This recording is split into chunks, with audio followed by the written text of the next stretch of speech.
kí wọ́n fi Oríyọmí Hamzat sílẹ̀ kí wọ́n fún ní òmìnira láti kọ́ńgáǹtẹ̀ ní bail pending the time tí ìjọba bá rò wípé àwọn fẹ́ fi ẹ̀sùn kankan kàn án níwájú ilé ẹjọ́ tó lágbára láti wo àwọn ẹ̀sùn yẹn pé kí wọ́n fi sílẹ̀. Òní ni ilé ẹjọ́ ka àbájáde ìwé tí a gbé wá síwájú ilé ẹjọ́.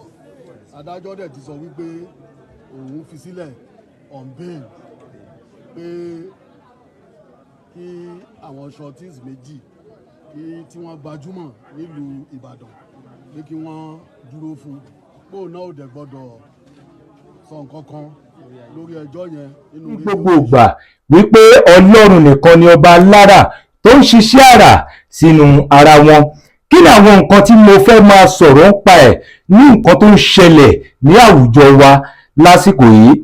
Gbogbo wa láti gbọ́ nǹkan tó ń ṣẹlẹ̀ sí ẹni tí ó jẹ́ aláàánú ọmọ ènìyàn ìyẹn Alhaji Oríyọmí Hamzat, níbi tí a ti lè sọ wípé ẹlẹ́yinjú àánú tó fẹ́ jì sí kòtò àwọn ọ̀tá.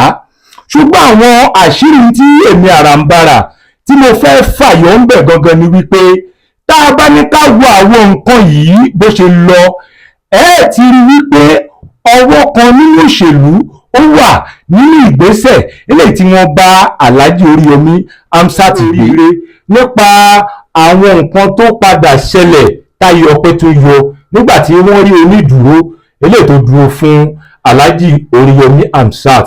Gbogbo àwa tá a wá jẹ́ ọmọ ilẹ̀ ìpínlẹ̀ Ọ̀yọ́, tá a jẹ́ àwọn ọmọ agbègbè ibẹ̀, tá a jẹ́ nígbàgbọ́ nínú ìṣàkóso eléyìí tí ìjọba ìpínlẹ̀ Ọ̀yọ́ tí wọ́n ń ṣe. Kí ni àwọn àṣírí eléyìí tí èmi Àràǹbarà tí mo fẹ́ fàyọ nínú àwọn nǹkan tó ṣẹlẹ̀ yìí?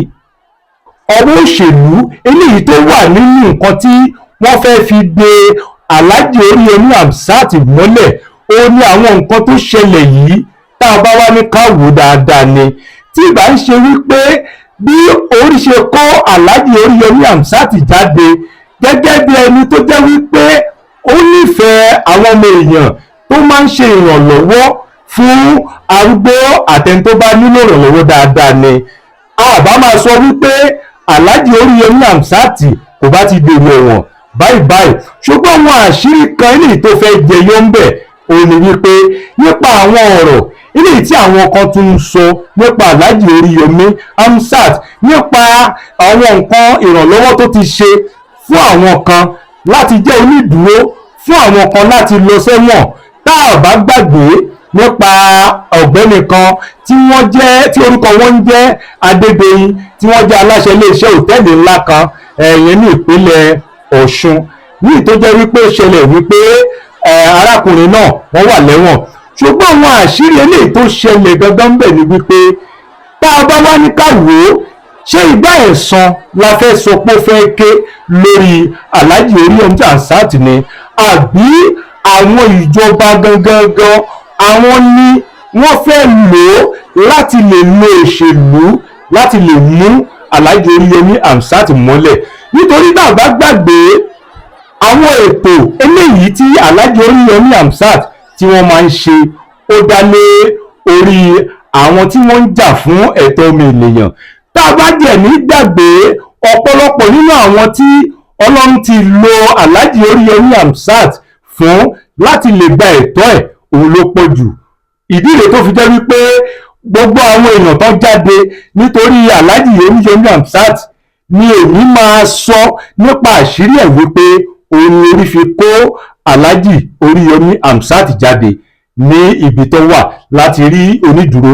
Ẹ wá farabalẹ̀ kí ẹ wá gbọ́ àwọn ọ̀rọ̀ eléyìí tí Oríyọmí Hamzat tí wọ́n sọ nígbà tí wọ́n kọ́kọ́ dé ìyẹn ní iléeṣẹ́ wọn Àgídìgbo. Ẹ wá farabalẹ̀ dáadáa, ẹ jẹ́ ká gbọ́. Ó yá ẹ jẹ́ ká gbọ́. Ó yá ẹ jẹ́ ká gbọ́.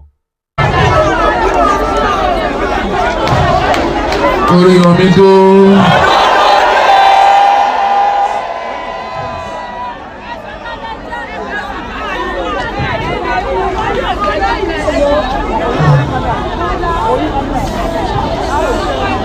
àsìkò tí mo wà yìí àsìkò ìdákẹ́jẹ́jẹ́ ni. Ẹ ṣé mo dúpẹ́, ẹ ṣé ẹ ṣé ẹ ṣé ẹ wá lọ. Oríyọmí o.